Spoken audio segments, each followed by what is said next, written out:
ndikira hari amajwi menshi mu muziki ariko hari ijwi riza ridasanzwe ryuzuye umwimerere rigashimisha imitima n'amatwi. Nta wundi ni Bruce Melody, umuhanzi w'icyogere mu muziki nyarwanda no hanze yarwo. Ni umuhanga mu kuririmba, akaba umwe mu bahanzi bamaze kuba ikirangirire mu Rwanda no hanze yarwo, ndetse ni umwe mu birahirwa na benshi cyane cyane abakurikira umuziki. Ubuhanga bwa Bruce Melody ntabwo bwishidikanywaho mu muziki. Uwavuga ko ari mu bahanzi ba mbere bahagaze neza mu muziki w'u Rwanda ntabwo yaba agiye kure y'ukuri na gato. Ni umuhanzi ufite amateka maremare yaba mu buzima bwe cyangwa se mu muziki, kandi nawe ntatinya kuvuga ko ari bavakure, ariko ibyo byose yarabirenze. Ubu ni umuhanzi w'ikirangirire, ubu ni igitangaza. Indirimbo ze zizwi henshi muri Afurika, ndetse amaze kwigarurira igice kinini cy'imitima y'abatuye cyane cyane muri Afurika y'Iburasirazuba nka Kenya cyane n'ahandi muri Afurika yose. Mu Rwanda aho yamaze gufata abantu bugwate ku buryo n'abataramukundaga babuze aho bamuhungira, bakisanga basigaye bakunda ibihangano bye. Akunze kwitabazwa n'abahanzi benshi ngo baririmbane kuko indirimbo yashizemo ikirungo nta mananiza irakundwa. Abatazi kuririmba nabo baramwiyambaza, ugasanga indirimbo baririmbanye yanoriye. Urugero rwa hafi nitwa Kungora yakoranye na Sani, wari usanzwe avugwaho ubuhanga buke mu kuririmba, ariko bayihuriyemo iza kwirahirwa na benshi. Ese uyu musore ukomeje kwigarura imitima ya benshi ni muntu ki? Reka turebere hamwe byinshi mu byaranze ubuzima bwe. Itahiwacu Bruce cyangwa se Bruce Melody yavutse mu mwaka w'1992, avukira i Kanombe mu mujyi wa Kigali. Ababyeyi be ni Gervais Ntibihangana na Verena Muteteri, baje kwitaba Imana mu mwaka w'2012. Imana ibahe kuruhuka mu mahoro. Ni uwa kabiri mu muryango w'abana bane. Amashuri abanza yise ku kigo cyitwa Camp Kanombe, naho amashuri yisumbuye yatangiriye i Kanombe ahitwa Efoteki, aza kuyarangiriza ahitwa Islamike i Rwamagana. Uyu muhanzi avuga ko yatangiye umuziki akiri muto, ariko by'umwihariko akawukunda kubera itsinda rya Kigali Boys yawukoze mu gihe cy'amabyiruka ye.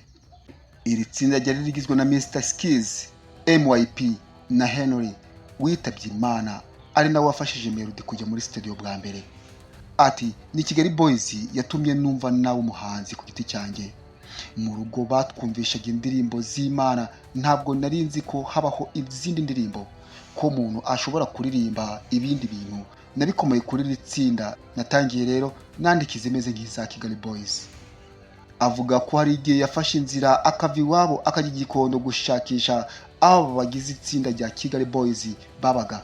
Bikaba amahirwe ubwo yahuraga nabo ndetse bakamwemerera ubufasha. Ati nagiye i Gikondo gushaka Kigali Boys, ndababwira nti mwamfashije ko ndi umuhanzi, ndashaka kuzamera nkamwe. Bati ngaho turirimbire. Bari itsinda ry'abasore 9, barambwira bati turirimbire. Ndababwira nti ese ndirimbe ndebe inyuma? Bati nta kibazo. Henry arabikunda, anjana muri studio aganiriza umuntu ukora indirimbo.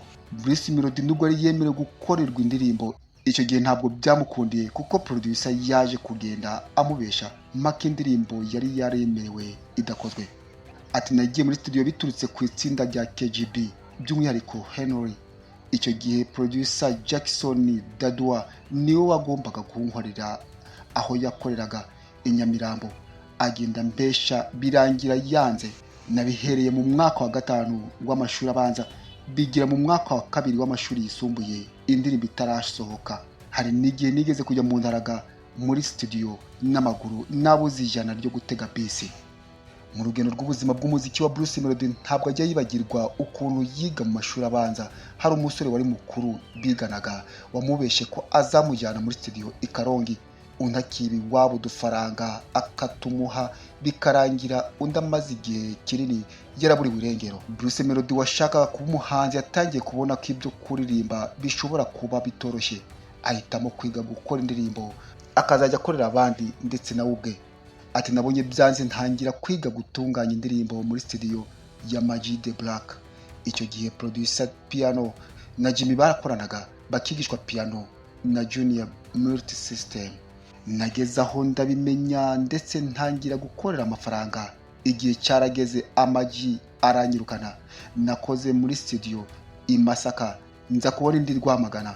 Nageze mu mwaka wa gatandatu w'amashuri yisumbuye mpamagaritse umuziki. Akomeza avuga ko nyuma we n'umukire wari waguze iyo studio bagiye inama yo kujya gushaka Likriki ngo abungure ubumenyi ku gutunganya indirimbo, basanga ntawe ahubwo hari producer Fazzo. Ati nyuma yo kugura studio twagiye Nyamirambo gushaka Likriki dusanga agiye kugenda muri Amerika, dukorana na Fazzo. Icyo gihe twakoze indirimbo ariko arambwira ngo ndirimbe kugira ngo tubone icyo twigiraho. Indirimbo yumva hari akantu karimo, dukora indirimbo ya mbere yitwa Ngiye Kubivuga anayijyana kuri radio. Buke dukora iya kabiri mpita mbwira wa mukire agura Unlimited bansinyisha nk'umuhanzi, nibwo twakoze Uzandabure n'izindi. Uyu musore yakoranye indirimbo ze zitandukanye na producer Fazzo, ariko nyuma baza gushwana bapfa ko Melody yashakaga ko bakora indirimbo ziri ku rwego rurenze urw'izo bakoraga zari ziriho.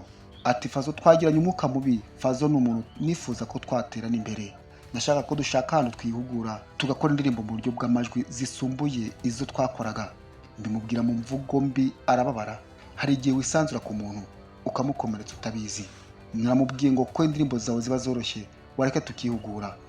Mba numva indirimbo zawe zoroshye nk'urupapuro. Nge nta mutima mubi nabivuganye. Fazzo biramurakaza sinabimenya, bibaye aho nashaka kujya muri studio nkamubura. Nyuma mama yaje gupfa nabwo muvugishije numva ntacyo bimubwiye, mitamenya ko yarakaye. Njya mu bintu byo gushingura, nyuma nabonye ko Fazzo tutagikomezanyije mpita njya kwa piano dukorana ndumiwe. Aza no guhura na Mico wamufashije kujya muri Super Level.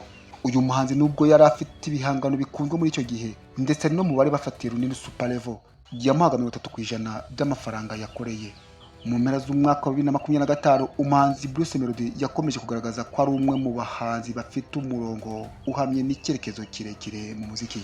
Muri iki gihe Bruce Melody yashyize hanze indirimbo nshya yitwa Munyakazi yasohotse mu kwezi k'Ukuboza. Iyi ndirimbo yakiriwe neza n'abakunzi b'umuziki, igaragaza ko akomeje kuba ku isonga mu guhanga no gutanga umuziki ugezweho.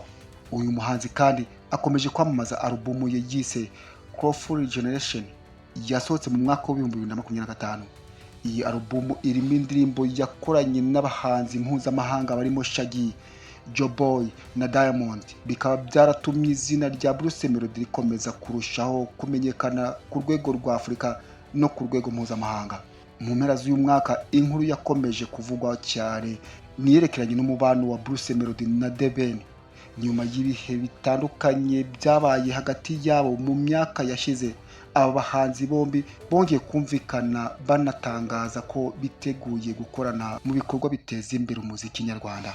Mu bikorwa byitezwe cyane harimo igitaramo kinini cyo kwizihiza umwaka mushya giteganijwe ku tariki ya 1 Mutarama 2026 muri BK Arena, aho Bruce Melody na The Ben bazataramira abakunzi b'umuziki hamwe, bikazaba ari igikorwa cyitezweho byinshi.